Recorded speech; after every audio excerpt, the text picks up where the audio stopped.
চরিত্রের জান মহিলাদের ত্রাস। বাস্তবে কেমন ছিলেন অভিনেতা সৌমিত্র বন্দ্যোপাধ্যায়? পারিবারিক ছবি যখন হলকা পাচ্ছে সেই সময় নবাব ছবির এই ডায়লগ রীতিমতো লোকের মুখে মুখে ঘুরছিল। ভালো খারাপ লক্ষণ রেখা অনেকে টেনে দিতেন অভিনেতা সৌমিত্র বন্দ্যোপাধ্যায়কে দেখিয়ে। পর্দায় ঢুলু ঢুলু চোখ, রাস্তায় মহিলা দেখলেই টোন টিটকেরি।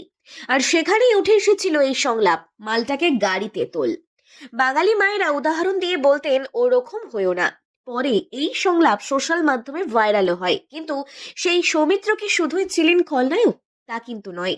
সৌমিত্রর জীবন সম্পর্কে জানলে কিন্তু চমকে যাবেন। 1954 সালে হুগলির পান্ডুয়ায় জন্মগ্রহণ করেছিলেন অভিনেতা সৌমিত্র বন্দ্যোপাধ্যায়। 1964 সালে শোভা এবং দেবতার গ্রাস ছবিতে অভিনয় করেন সৌমিত্র। তখন তার বয়স ছিল মাত্র 10 বছর। এরপর দীর্ঘদিন তাকে দেখা যায়নি বড় পর্দায়। 1982 সালে ত্রয়ী ছবিতে অভিনয় করে ফের কামব্যাক করেন সৌমিত্র।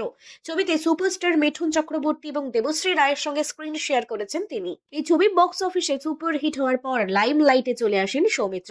80-র দশকে খলনায়কের চরিত্র মানেই শিরোনামে রয়েছে সৌমিত্র বন্দ্যোপাধ্যায়ের নাম। কেরিয়ারের শুরু থেকেই তিনি নায়কের চরিত্রে নয়, খলনায়কের চরিত্রে অভিনয় করেই দর্শকদের মনে জায়গা করে নিয়েছিলেন। সেই সূত্রেই প্রসেনজিৎ চট্টোপাধ্যায়, তাপস পাল, চিরঞ্জিত চক্রবর্তীর কাছে পর্দায় প্রচুর মারও খেয়েছেন। নায়কের হাতে পর্দায় সৌমিত্র যত মার খেতেন, দর্শক তত আনন্দ পেতেন।